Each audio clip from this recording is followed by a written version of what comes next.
नमस्कार मित्रों, स्वागत है आपका हमारे YouTube चैनल मिशन स्टडी पर। मित्रों, यदि आप हमारे वीडियो पर नए आए हैं तो आप हमारे YouTube चैनल मिशन स्टडी को सब्सक्राइब करें, लाइक करें और शेयर करें। और आपको शिक्षा से संबंधित किसी भी प्रकार का वीडियो चाहिए तो आप हमारे कमेंट बॉक्स में ज़रूर लिखें। धन्यवाद। मित्रों, आज हम संस्कृत व्याकरण आचार्य का सामान्य जीवन परिचय पढ़ेंगे। चलिए मित्रों, वीडियो शुरू करते हैं। आज हम व्याकरणाचार्य हैं केएट, उनका जीवन परिचय पढ़ेंगे।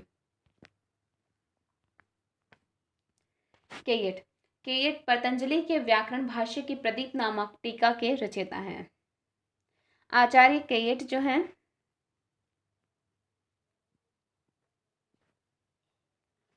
आचार्य केएट पतंजलि के व्याकरण भाष्य, पतंजलि का व्याकरण से संबंधित महाभाष्य हैं, उनकी टीका, उनसे संबंधित, माफी चाहती हूँ कि केएट हैं, उनकी टीका है प्रदीप। प्रदीप जो टीका है उन्होंने पतंजलि का महाभाष्य है, उसके ऊपर उन्होंने यह प्रदीप नामक टीका लिखी थी। इनके पिता का नाम जयटोपाध्याय था। अनुमान है कि वे कश्मीर निवासी थे। अब केएट के पिता का नाम जो है जयटोपाध्याय था। अनुमान लगाया गया है कि वे कश्मीर के थे, वे कश्मीर के निवासी थे। पीटरसन ने कश्मीर की एक रिपोर्ट में केएट को प्रकाशकार मम्मट का भाई और जयट का पुत्र कहा है। अब पीटरसन ने अपनी एक रिपोर्ट पेश की, उसमें उन्होंने कश्मीर की एक रिपोर्ट पेश की थी। उसमें उन्होंने जिक्र किया है कि केएट जो है वे मम्मट का भाई और जयट के पुत्र थे। माना जा सकता है कि मम्मट जो है वे केएट के बड़े भाई थे। ऐसा अनुमान पीटरसन ने अपनी रिपोर्ट में लगाया था। कश्मीरी ब्राह्मण पंडित के बीच प्रचलित अनुश्रुति के अनुसार केएट पामपुर गांव के निवासी थे।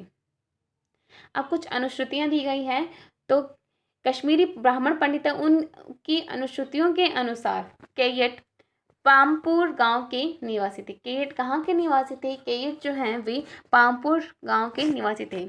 महाभाष्यंत पाणिनिकृत व्याकरण को वे कंठस्थ ही पढ़ाया करते थे।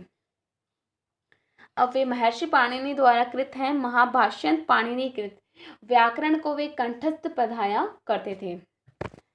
उन्होंने इसका गहरा अध्ययन भी किया था।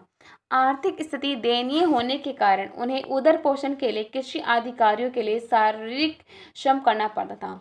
अब उनकी आर्थिक स्थिति दयनीय होने के कारण उन्हें उदर पोष के लिए, भरपेट भोजन के लिए कृषि अधिकारियों के लिए शारीरिक श्रम करना पड़ा। एक बार दक्षिण देश से कश्मीर आए हुए पंडित कृष्ण भट्ट ने कश्मीर के राजा से मिलकर तथा अन्य प्रयत्नों द्वारा केएट के लिए एक गांव का शासन और धन संग्रह का संग्रह किया। अब एक बार एक अनुश्रुति बताई गई है कि एक बार दक्षिण देश से कश्मीर आए हुए पंडित, अब एक बार क्या होता है कि दक्षिण से कुछ कश्मीर पंडित आते हैं।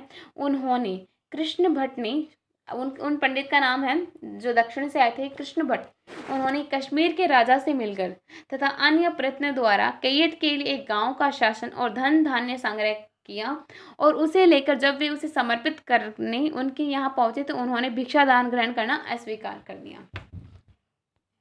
अब उन्होंने कृष्ण भट्ट द्वारा एकत्रित किए गए और कश्मीर के राजा से मिलकर उन्होंने जो एकत्रित किया था, वे जब केएट के पास लेकर पहुंचे तो उन्होंने यह भिक्षा दान ग्रहण करना अस्वीकार कर दिया। वे कश्मीर से पैदल काशी आए और शास्त्रार्थ में अनेक पंडितों को हराया। अब वे जब कश्मीर से चलकर वे काशी आए तब उन्होंने शास्त्रार्थ में अनेक पंडित निपुण थे, उन पंडितों को उन्होंने हराया। वहीं प्रदीप की रचना हुई, वहीं पर उन्होंने प्रदीप नामक टीका की रचना की।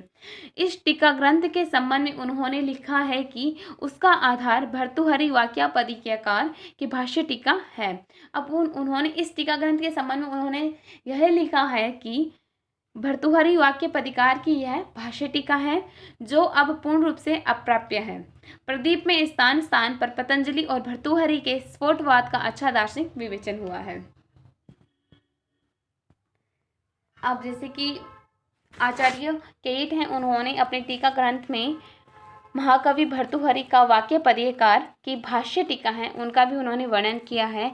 और जब वो अब वह पूर्ण रूप से अप्राप्य है, प्रदीप में अब उनकी जो टीका है प्रदीप जो कि महर्षि पतंजलि के महाभाष्य से प्रणीत है कृत है। वह जो टीका है प्रदीप टीका में स्थान स्थान पर महर्षि पतंजलि और भर्तृहरि के स्फोटवाद का अच्छा दार्शनिक विवेचन भी हुआ है। इसी के साथ आज का हमारा ये वीडियो समाप्त होता है।